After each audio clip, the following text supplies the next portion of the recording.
Aku jumpa satu kedai makan dekat KL yang ada jual kuih apam lenggang. Rupa-rupanya owner dia pun orang Kedah. Siap ada flavor lagi, macam flavor cheese ni. Selain pada tu, dia orang juga ada menu roti telur gedik, nasi ayam Kedah, bihun sup Kedah dan macam-macam lagi. Kasih Titi Wangsa.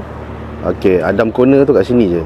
Kalau hujung minggu memang penuh orang breakfast kat sini tau. Kat sini memang terkenal dengan apam lenggang dia. Ada yang datang jauh-jauh semata-mata nak makan apam lenggang ni je tau. Bila ada order je baru dia orang buat panas-panas. Harga pun murah tau. Masa aku datang ni time pagi, so aku pun nak try beberapa menu breakfast dia yang lain. Texture apam lenggang ni crispy dekat hujung, lembut kat tengah. Try juga dia orang punya flavor pisang ni. Selain tu ada juga flavor coklat. Anak-anak mesti suka kot yang ni. Flavor cheese dia ni memang best. Combine dengan rasa masin cheese tu memang. Selain tu roti canai pun ada kat sini tau. Macam aku try ni roti sarang burung. Akan telur mata cair dengan kuah dal. Memang sup. Menu ni pun aku tengok ramai yang order tau. Roti telur gedik, roti bakar dekat atas tu ada telur gedik, lagi sausage dengan baked bean sekali. Nasi lemak kat sini nasi lemak pandan. Aku try ni bersama dengan ayam goreng. Ayam goreng dia jenis ayam goreng tepung tau. Nasi ayam kat sini wajib try. Ni memang nasi ayam style Kedah tau. Nasi warna kuning. Serius saat ni memang padu. Menu ni pun memang rare tau. Moi Londoy special. Actually ni bubur nasi. Kalau dekat Kedah lepas panggil moi. Makan pagi-pagi panas-panas memang padu bahang. Lain tu banyak lagi menu lain macam bihun sup, mi kari, menu Jawa macam soto pun ada. So jangan lupa pergi try no.